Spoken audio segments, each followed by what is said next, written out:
મિત્રો આજની વિડીયોમાં વાત થશે પાણીપુરીની લારીવાળાને જીએસટી વિભાગે ફટકારી છે નોટિસ। 32 વર્ષથી સ્નાન ન કરનાર છોટુ બાબા મહાકુંભમાં આકર્ષણનું કેન્દ્ર। રોહિત અને કોહલીની નિવૃત્તિ પર ગંભીરનું મોટું નિવેદન। સુરતમાં દારૂ અડ્ડા ચલાવતા લોકોનું સરઘસ કાઢી બતાવો તેવું મેવાણીએ જણાવ્યું છે। અંતરિક્ષમાં વનસ્પતિના બીજ ઉગાડવાના પ્રયોગમાં સફળતા। પીએમ મોદીએ નમો ભારત કોરિડોરનું કર્યું છે ઉદ્ઘાટન। કચ્છ એક્સપ્રેસ ટ્રેનથી પરિવારનો જીવ ગયો। હીરા ઉદ્યોગ માટે મોટા સમાચાર। નકલી પોલીસ બનીને હની ટ્રેપમાં ફસાવીને તોડ કરવામાં 5 લોકોને જબ્બે કરવામાં આવ્યા છે। આગામી 4 દિવસ પારો 12 ડિગ્રીએ પહોંચે તેવી સંભાવના। શેરબજારના નામે 28 લાખ રૂપિયા યુવકે ગુમાવ્યા। શાળામાં મોબાઈલ ઉપર લાગી શકે છે પ્રતિબંધ। 2025માં દેશને મળશે સૌથી મોટો ગ્રીનફિલ્ડ એક્સપ્રેસ વે। અને અમદાવાદનો આ રોડ 1 મહિના માટે બંધ કરી દેવામાં આવ્યો છે। હવે મિત્રો સમાચારો વિસ્તારથી। નરોડા સ્મશાન પાસે ખારીકટ કેનાલ પર આવેલા નાના બ્રિજને તોડવાની કામગીરી શરૂ કરવામાં આવી હોવાથી નરોડાથી ગામ તરફનો રોડ બંધ કરી દેવામાં આવ્યો છે। આગામી 1 મહિના સુધી આ રસ્તો બંધ કરી દેવાનો હોવાથી નરોડા દેગામ રોડ પરથી આવતા એસટી, એએમટીએસ, બીઆરટીએસ અને અન્ય ભારે વાહનો નરોડા જીઆઈડીસી થઈને ગેલેક્સી 4 રસ્તાથી ગામ અને પાટિયા તરફ જઈ શકશે। મિત્રો અન્ય મહત્વના સમાચારની વાત કરીએ તો 2025માં દેશને મળશે સૌથી મોટો ગ્રીનફિલ્ડ એક્સપ્રેસ વે। દિલ્હી અને મુંબઈને જોડતો નવો એક્સપ્રેસ વે બની રહ્યો છે, જે દેશનો સૌથી મોટો ગ્રીનફિલ્ડ એક્સપ્રેસ વે હશે। તેનું 82% કામ પૂર્ણ થઈ ગયું છે।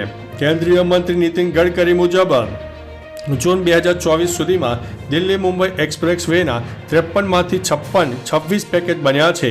તેનું કામ આ વર્ષે ઓક્ટોબર સુધીમાં પૂરું થઈ જશે। આ 1386 કિલોમીટરનો highway Delhi, UP, Haryana, Rajasthan, MP અને ગુજરાત અને મહારાષ્ટ્રને જોડશે। મિત્રો અન્ય મહત્વના સમાચારની વાત કરીએ તો શાળામાં મોબાઈલ ઉપર લાગી શકે છે પ્રતિબંધ। શાળામાં વિદ્યાર્થીઓ મોબાઈલ લઈને જતા હોય છે, ત્યારે વિદ્યાર્થીઓને શાળામાં મોબાઈલ લઈ જવા પર રાજ્ય શિક્ષણ મંત્રી પ્રફુલ્લ પાનસેરિયાએ મોટું નિવેદન આપ્યું છે। શાળામાં મોબાઈલ લઈ જવા પર પ્રતિબંધ અંગે ચર્ચાઓ ચાલી રહી છે। વિદ્યાર્થીઓ મોબાઈલના કારણે તકલીફ અનુભવી રહ્યા છે। તેમજ અરવલ્લીની ઘટના અંગે પણ પ્રફુલ્લ પાનસેરિયાએ કહ્યું હતું કે સરકારની સાથે સમાજ પણ આવું દૂષણ ડામવા માગે છે।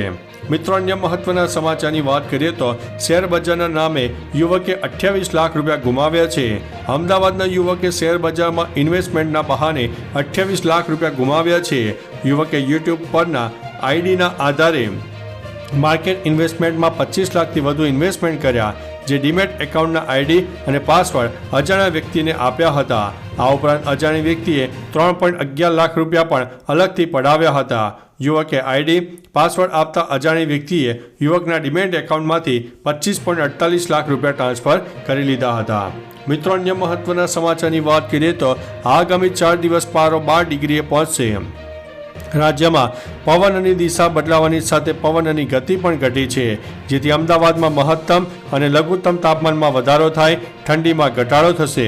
પરંતુ સોમવારથી લઘુત્તમ તાપમાન 2 ડિગ્રી ગગડીને ફરીથી 12 ડિગ્રી થવાની શક્યતા છે, જેથી ઠંડીમાં વધારો થવાના સંકેત હવામાન વિભાગે આપ્યા છે। એક તરફ ઠંડીને રાઉન્ડની આગાહી કરવામાં આવી છે, તેમાં બીજી તરફમાં તાપમાનમાં વધારો થતાં ઠંડીમાંથી રાહત પણ મળી રહી છે। મિત્રો અન્ય મહત્વના સમાચારની વાત કરીએ તો નકલી પોલીસ બનીને હની ટ્રેપમાં ફસાવીને તોડ કરનારા 5ને જબ્બે કરવામાં આવ્યા છે। વડોદરાના કપુરાઈ પોલીસ મથકમાં નકલી પોલીસ બનીને હની ટ્રેપમાં ફસાવીને તોડ કરવામાં આવ્યો હોવાની ફરિયાદ નોંધાઈ છે। તે બાદ સ્થાનિક પોલીસ અને એલસીબીની ટીમો આરોપીઓને શોધવા માટે કામે લાગી ગઈ હતી। આખરે મામલે સંડોવાયેલા એક મહિલા સહિત 4ને દબોચી લેવામાં આવ્યા હતા। આરોપીઓ પૈકી એક સામે સુરતના 2 પોલીસ મથકમાં હની ટ્રેપને લગતી ફરિયાદ નોંધાઈ ચૂકી છે અને તે વોન્ટેડ હતો। મિત્રો અન્ય મહત્વના સમાચારની વાત કરીએ તો હીરા ઉદ્યોગ માટે મોટા સમાચાર। રેપા પોર્ટે તૈયાર હીરાના ભાવમાં 5%નો ઘટાડો કર્યો હતો। હવે રેપા પોર્ટે તૈયાર હીરાની રેન્જ પ્રમાણે ભાવ નક્કી કરે છે। યુરોપિયન યુનિયને રશિયન હીરા પરના પ્રતિબંધ માટેના સનરાઇઝ પીરિયડના અમલને 6 મહિના લંબાવી દીધો છે। યુનિયન હીરાની આયાત માટે ટ્રેસિબિલિટી પ્રોગ્રામ 1 માર્ચથી ફરજિયાત બનાવાશે। પછી આયાતકારોને 0.50 કેરેટથી વધુના હીરાની આયાતને ચકાસવા માટે ટ્રેસિબિલિટી આધારિત સર્ટિફિકેટનો ઉપયોગ કરવો ફરજિયાત રહેશે। મિત્રો અન્ય મહત્વના સમાચારની વાત કરીએ તો કચ્છ એક્સપ્રેસ ટ્રેનથી પરિવારનો જીવ ગયો. કચ્છના અંજાર તાલુકાના ભીમાસર રેલવે સ્ટેશન પર એક ઘટના બની છે. તેમાં રાત્રે એક શ્રમજીવી પસાર થઈ રહ્યો હતો ત્યારે પરિવારના સભ્યો કચ્છ એક્સપ્રેસ ટ્રેનના કારણે ઘટના સ્થળે મૃત્યુ પામ્યા, જેમાં પતિ સામે પત્ની અને 2 પુત્રોના મૃત્યુ થયા. ગાંધીધામથી મુંબઈ જતી કચ્છ એક્સપ્રેસ ટ્રેન ભચાઉ તરફ આગળ વધી રહી હતી. દરમિયાન રેલવે ટ્રેક ઓળંગતા આ ઘટના બની હતી. મિત્રો અન્ય મહત્વના સમાચારની વાત કરીએ તો પીએમ મોદીએ નમો ભારત કોરિડોરનું ઉદ્ઘાટન કર્યું. પીએમ નરેન્દ્રભાઈ મોદીએ નમો ભારત કોરિડોરનું ઉદ્ઘાટન કર્યું. તેમણે નમો ભારત ટ્રેનને લીલી ઝંડી બતાવી હતી. અગાઉ પીએમએ સાહિબાબાદ RRTS સ્ટેશનથી ન્યૂ અશોકનગર RRTS સ્ટેશન સુધી નમો ભારત ટ્રેનમાં મુસાફરી કરી હતી. પ્રવાસ પહેલા પીએમ મોદીએ સાહિબાબાદ સ્ટેશન પર QR કોડ સ્કેનીને ટિકિટ લીધી હતી. તેમણે ટ્રેનના શાળાના બાળકો સાથે પણ વાતચીત કરી હતી. મિત્રો અન્ય મહત્વના સમાચારની વાત કરીએ તો અંતરિક્ષમાં વનસ્પતિના બીજ ઉગાડવામાં પ્રયોગમાં સફળતા મળી છે. ઇસરોએ અંતરિક્ષમાં ચોળાની વનસ્પતિ ઉગાડવા અંગે જણાવ્યું છે કે અમે ચોળાની વનસ્પતિના 8 બીજ ચોક્કસ તાપમાન સાથે બંધ બોક્સમાં મૂક્યા. અમારા આશ્ચર્ય વચ્ચે ફક્ત 4 દિવસમાં ચોળાની વનસ્પતિના બીજ પાન સાથે ઉગી નીકળ્યા. પૃથ્વી બહારના અફાટ અંતરિક્ષમાં પણ અનાજ કે વનસ્પતિના બીજ ઉગાડી શકાય છે. તેનો આ ઝળહળતો પ્રયોગ છે અને તે સફળ રહ્યો છે. અમે આ પ્રયોગ માટે કૃષિ વિષયક સંશોધન પણ કર્યું છે. મિત્રો અન્ય મહત્વના સમાચારની વાત કરીએ તો સુરતમાં દારૂના અડ્ડા ચલાવતા લોકોનું સરઘસ કાઢીને બતાવો તેવું મેવાણીએ જણાવ્યું છે. વડગામના ધારાસભ્ય જિગ્નેશ મેવાણીએ તાજેતરમાં બનેલી અમરેલીની ઘટનામાં પાટીદાર સમાજની દીકરીને ભર બજારમાં વરઘોડો કાઢીને અપમાનિત કરાઈ હતી, જેનો ઉલ્લેખ કરીને ગૃહ રાજ્યમંત્રીને પડકાર ફેંક્યો છે. સુરત વગેરે શહેરમાં દારૂના અડ્ડા ચલાવતા લોકોનું સરઘસ કાઢે તો માનીએ. તેમણે બંધારણ સર્વોપરી હોવાનું અને ન્યાયની લડત માટે સંઘર્ષ કરતા રહેતા કાર્યકરોને જણાવ્યું હતું. મિત્રો અન્ય મહત્વના સમાચારની વાત કરીએ તો રોહિત અને કોહલીની નિવૃત્તિ પર ગંભીરનું મોટું નિવેદન. સિડની ટેસ્ટ પછી હેડ કોચ ગૌતમ ગંભીરને પ્રેસ કોન્ફરન્સમાં વિરાટ અને રોહિતની નિવૃત્તિ અંગે સવાલ કરાયો તો ગંભીરે કહ્યું કે હું કંઈ પણ ખેલાડીઓના ભવિષ્ય પર ટિપ્પણી કરી શકતો નથી. આ તેમના પર નિર્ભર છે. તેમની પાસે ભૂખ અને પ્રતિબદ્ધતા છે. આશા છે કે તેઓ ભારતીય ક્રિકેટને આગળ લઈ જવા માટે બનતું બધું જ કરશે. હું હંમેશા ઈચ્છું છું કે દરેક વ્યક્તિ ઉપલબ્ધ હોય તો સ્થાનિક ક્રિકેટ રમે. મિત્રો અન્ય મહત્વના સમાચારની વાત કરીએ તો 32 વર્ષથી સ્નાન ન કરનાર છોટુ બાબા મહાકુંભમાં આકર્ષણનું કેન્દ્ર બન્યા છે.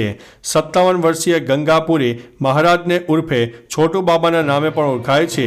શિયાળામાં લોકો નાહવાનું બંધ કરી દેતા હોય છે ત્યારે 3 ફૂટ અને 8 ઇંચના છોટે બાબાએ દાવો કર્યો છે કે તેઓ 32 વર્ષથી નાહ્યા નથી. તેઓ કામાખ્યા પીઠના જૂના અખાડાના સંત છે. તેઓ તન કરતાં મનની શુદ્ધતામાં માને છે. મહાકુંભ મેળામાં તેઓ એકાંતવાસમાં સાધના કરી રહ્યા છે. અહીં તેઓ સ્નાન કરવાના નથી. મિત્રો અન્ય મહત્વના સમાચારની વાત કરીએ તો પાણીપુરીની લારીવાળાને GST વિભાગની નોટિસ ફટકારવામાં આવી છે. તામિલનાડુના પાણીપુરીવાળાએ ઓનલાઈન પેમેન્ટ દ્વારા વર્ષમાં 40 લાખ રૂપિયાની કમાણી કરી. ત્યારબાદ GST વિભાગ દ્વારા તેને નોટિસ ફટકારવામાં આવી. કોર્પોરેટ જોબ કરતા લોકો તેના પર અલગ અલગ પ્રકારના મીમ બનાવી રહ્યા છે. નોટિસની તસવીર સોશિયલ મીડિયા પર આગ લગાવી ચૂકી છે. 30 થી 40 હજારની નોકરી કરતા લોકો હવે પાણીપુરીવાળા વિશે અલગ અલગ પ્રકારની કોમેન્ટ પણ કરી રહ્યા છે. તો ચાલો મિત્રો, ફરીથી દેશ અને દુનિયાના સુપરફાસ્ટ સમાચાર લઈને મળતા રહીશો. ત્યાં સુધી અમને રજા આપશો. નમસ્તે.